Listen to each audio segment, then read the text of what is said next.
But coming back to, what a lot of SEOs get wrong about Google is them believing that they understand Google maybe better than Google, or Yeah. some parts of I Google love that. Yeah. maybe than what better than what Google understands that particular part.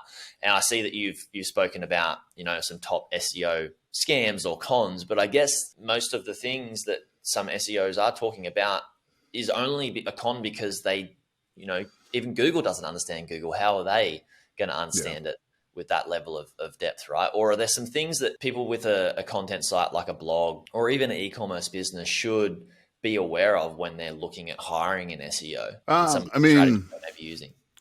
yeah, I mean, there are, I go from the standpoint of this is like, if you're looking to hire somebody to like help write a blog for you, I would, look at them as a writer first and an SEO second, right? It's one of the things where I would hire a fantastic writer that knows, how to research a target audience that uses search, right? Like that's the best combination that you could look for somebody like that. And it sounds like a subtle difference in this day and age, but it really is important, right? Because I think where the world gets things wrong is that you've got these SEOs that claim to be content writers, right? And what it really is that they're great at keyword research, but they're terrible writers, right? And you end up with this really sloppy writing that like gets you there and maybe it ranks, whatever it is, and then people get there and they try and read it and they go, this is terrible, right? This is awful writing. It's barely legible, right? Like that, but it ranks well, right? And that's kind of like the problem we keep running into. But meanwhile, you've got this great content out there that is starting to rank better because Google's algorithms are starting to notice this thing's better, and it's getting better at ranking these types of things. And I think that's what the world is going to look like. The helpful content update was recently happened, and I think that's a much very much a sign of things to come.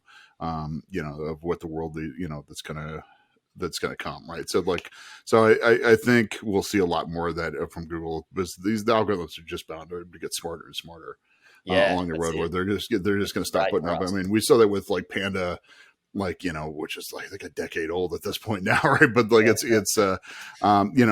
it'll just stop putting up with that type of stuff where they're saying, look, we honest to goodness just want great content out of you, and stop messing around with these things, stop sending the thin stuff, stop whatever it is, and we want an honest to goodness answer. For what is, and that's what it'll get, right? So start doing that first, right? And then use all those tools and everything just to figure out like what people are actually looking for in the first place. I mean, that's what I teach at my class at UCLA. That's what I teach at from my clients and things like that, is kind of like use these tools as a writer that finally has amazing tools that if like writers have always wanted, which is kind of like inspiration tools that are based on data, right? Like that we've always wanted, right? Like that I mean, I was trained as a copywriter when I was in college, and like, I would have loved this kind of stuff. I would have because you're exactly what you're right about. Yeah. Oh yeah, exactly. Like imagine like you're sitting around as a copywriter in the 80s going like, I guess I have nowhere to start, like nowhere.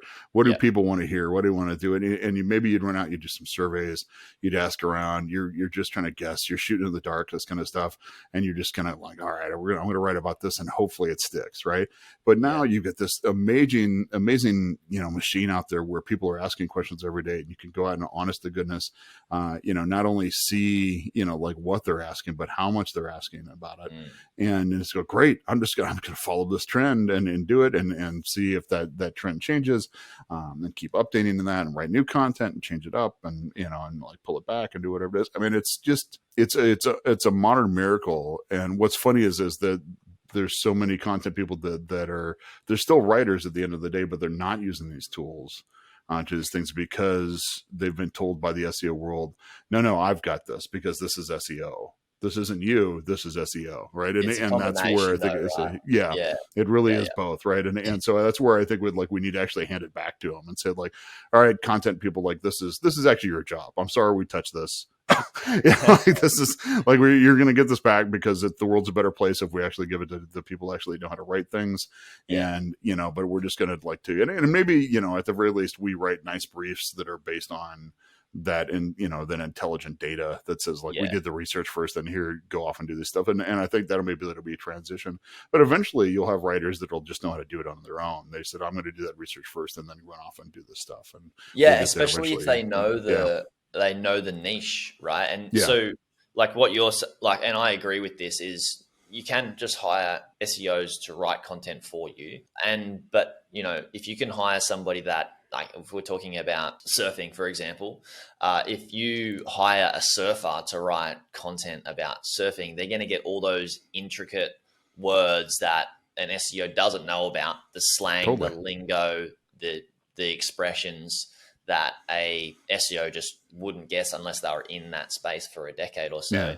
And then And you they'll get them on teach that. accident, right? Like they'll get them just because they're there, right? And it'll be Yeah, natural and completely do it without actually having to do the deep dive research. But an yeah, SEO will do it based from like a keyword kind of standpoint, and yeah. they'll still miss a bunch, right? And Correct. They'll just miss it'll so feel much of it. completely unnatural, right? And it'll like Yes, and correct. completely stymied or whatever it is. And real surfers will see it from a mile away, right? They'll go like, I guess, like what goofball wrote this, Yeah, yeah, like, that's right. And that's the same. Like, I would like to yeah, think that surfing is so unique that it has its own ecosystem of lingo and language. But it's the same with, so, like, if you were going to talk to somebody who was a professional tennis player or was like learning tennis, there's so many words that they would be using around the court and the club and that just the average Joe does not know about. And I yeah. think that combined with knowing like different title tags and all the different things in a content brief that you can give that writer is going to be so valuable. And I Oh, guess totally. that's a good SEO philosophy in itself. Content, obviously content first, and then compound it by adding in the tools and the brief.